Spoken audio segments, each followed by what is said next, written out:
Hey guys, and thank you for joining me in another Weekly Nerdy Roundup.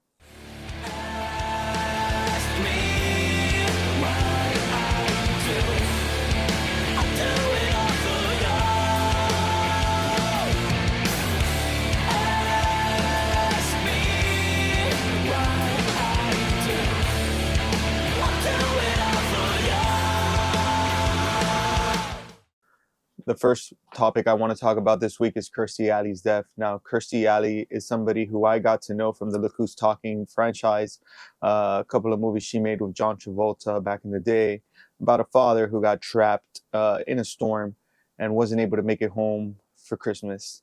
If you haven't seen that movie yet, I suggest you catch it. It's definitely a classic. And if you don't recognize her from there, you might actually remember her in It Takes Two. It was a movie with the Olsen twins back in the 90s. For me personally, I got into Kirstie Alley a lot in recent years after season 6 of the hit show Cheers. Cheers is a show that just hit my heart in all the right spots. I think it's a show that was ahead of its time, and it was always very, very fun to watch. It was something that I noticed at first when I started watching on Netflix. Again, I caught this way later in life, but my wife didn't really catch on to it. And then little by little, I just caught her watching episodes and laughing with me. Cheers was always just a great show to catch some laughs with. And Kirstie Alley had a beautiful monologue in 1991 after the Cheers show ended, where Ted Danson, Chelsea Grammer, Woody Harrelson, and George Wendt came out and sang little pieces, each one of them, of the intro for the Cheers show. Making your way in the world today takes everything you've got. Just a quick shout out to Kirstie Alley for all the laughs and all the good times she provided us on screen. Thank you, Kirstie. Our second topic today is going to be Avatar 2 reviews that are starting to hit. A couple weeks back, Guillermo del Toro came out and said that Avatar 2 was an amazing movie, that it was basically the master at the best of his work. And by the master, we're all talking about James Cameron. Perry Nemroff, somebody who I really trust her opinions and really trust her thoughts on movies, also came out and said that this was a masterpiece. I'm going to go ahead and leave a link down to Perry's YouTube channel down below. Check her out. She's a very, very smart lady. She has wonderful interviews with a bunch of different actors. She's a good watch all around. And if you're like me and you love the nerdy movie news, check out her channel. But with these two people saying that this movie was a masterpiece, I'm only just looking forward to it next week all the much more. James Cameron is somebody who I trust. Look through his filmography. You know what James Cameron has done. You know James Cameron does not release a movie unless he trusts his product, his film, his art. So I never doubted that Avatar 2 was going to be a great movie. I did question to myself quite a bit, is it a little bit too late? I mean, Avatar 1 was in 2008. We're 2022 right now. But hey, if James is giving the go-ahead, then I guess he knows what he's doing. It's the right time. James Cameron is also somebody who really, really focuses on the technology of his movies and making sure that everything is innovative, smart, and well done. Something that the viewer on the other side of the screen will adore. So shout out to James Cameron right there for making great movies. Our third topic this week is going to be Wonder Woman 3 being canceled, fitting for a third topic. So James Gunn and DC have decided to go ahead and cancel out Wonder Woman 3.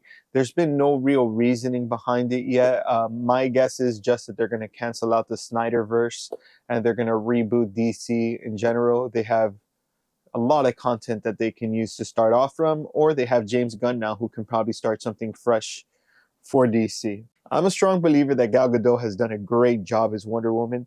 And even though there is not going to be a Wonder Woman 3, and I hear questions going around the internet like, so if Gal Gadot's not coming back, is Henry Cavill not coming back? Is Ben Affleck not coming back? And I hope that that's just not true. That doesn't really make sense to me, because all three of them, even though unfortunately provided, maybe not the strongest franchise, were great at their parts. And it would be wonderful to see all three of them come back as the Justice League. One starts to wonder if this was even James Gunn's choice to begin with. David Zaslav, head of Discovery, after they bought out Warner Brothers, made it clear that there were going to be some pretty big changes. And I'd be curious to hear in a couple weeks where these decisions came from. With that said, I think Gal Gadot deserves a job as Wonder Woman still. What do you guys think? Leave me your thoughts in the comment section down below. Do you think Gal Gadot still deserves a job? And for our fourth and final topic this week, I wanted to talk about The Witcher 3 video game.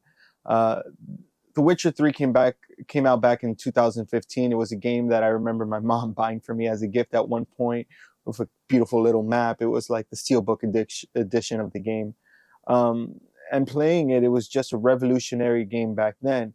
CD Projekt Red, the developers of this game, have opted to come back and it's weird. It's kind of releasing a free remaster of the game now on December 14th.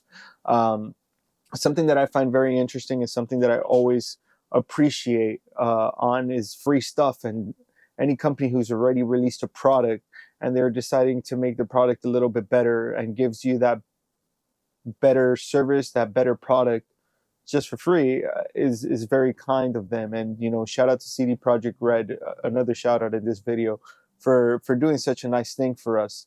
The Witcher 3 is going to have ray tracing. The Witcher 3 is going to have higher resolution textures. And it's not just about making the game pretty. They actually changed the way the mechanics on your controller is going to work, the way you fight, the way you set your spells in the game. All of that is changing. So The Witcher 3, as of December 14th, as we know it, might feel like a brand new game.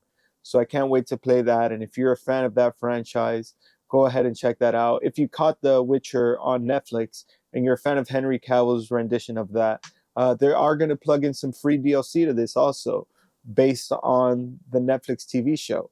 So go ahead, check it out. Let me know again your thoughts in the comment section down below. Are you looking forward to this Witcher 3 update? Are you looking forward to a prettier game? Or are you just over The Witcher 3 at being this old at this point? Well, guys, thank you for joining me in another YouTube video. If you can, do your boy a favor, hit the like button. If you're a friend of the channel, hit the subscribe button. And I promise not to be too annoying. Just do me the favor and hit that bell notification button. It helps a lot. If I get too annoying, you can always just uncheck that. Fair? Again, guys, thank you so much for joining me and taking the time to watch a video. Thank you for your time. Your time is precious and you've given me some of it.